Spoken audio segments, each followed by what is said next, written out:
शिक्षक व शिक्षकेतर कर्मचाऱ्यांच्या समायोजनाची प्रक्रिया राबवणे शिक्षणाधिकारी माध्यमिक जिल्हा परिषद वर्धा यांच्या माध्यमातून सुरू आहे।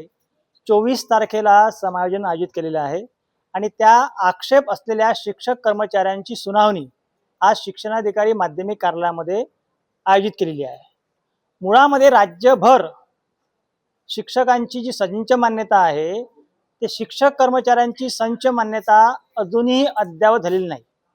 राज्यातील कोणत्याही जिल्ह्यामध्ये 100% शाळांना अद्यावत झालेली संच मान्यता मिळालेली नाही। असे असताना आमचं एकच म्हणणं आहे की जोपर्यंत राज्यातील सर्व शाळांची संच मान्यता अद्यावत होत नाही 100% अद्यावत, तोपर्यंत समायोजन प्रक्रिया राबवण्यात येऊ नये। त्याचप्रमाणे राज्यामध्ये शेकडो शाळा आहे की ज्या शाळांमध्ये शिक्षकांची संख्या 0 झालेली आहे। अशा सर्व शाळांना शाळेतील शिक्षकांना अतिरिक्त ठरवून त्यांचं समायोजन प्रक्रिया राबवणं सुरू आहे। 0 शिक्षकी शाळेबाबत राज्यभर गोंधळ सुरू आहे। याबाबत शासन स्तरावर धोरणात्मक निर्णय व्हायचा आहे।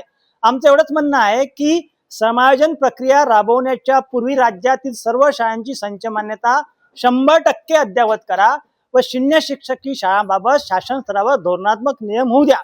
कारण की जर या सर्व शिक्षकांचं समायोजन केलं व मुलं जर शिक्षणाच्या प्रवाहाच्या बाहेर पडले तर राईट टू एज्युकेशनचा भंग होणार आहे। आणि म्हणून राज्यातला वर्धा जिल्हा पहिला जिल्हा आहे की समायोजन प्रक्रिया राबवण्याकरता घाई करत आहे। म्हणून आम्ही आज शिक्षणाधिकाऱ्यांना भेटून एवढं सांगितलं की जोपर्यंत संच मान्यता अद्याप होत नाही व 0 शिक्षकी शाळांबाबत अद्यावत कुठलाही धोरण शासन निश्चित करत नाही तोपर्यंत संच मान्यता प्रक्रिया राबवण्यात येऊ नये।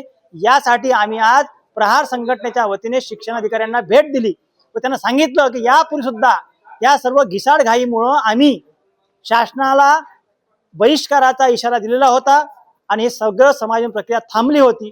परंतु नव्यानं फक्त वर्धा जिल्ह्यामध्ये ही संपूर्ण प्रक्रिया नव्यानं राबवणं सुरू झालेलं आहे, त्याचा आम्ही निषेध करतो।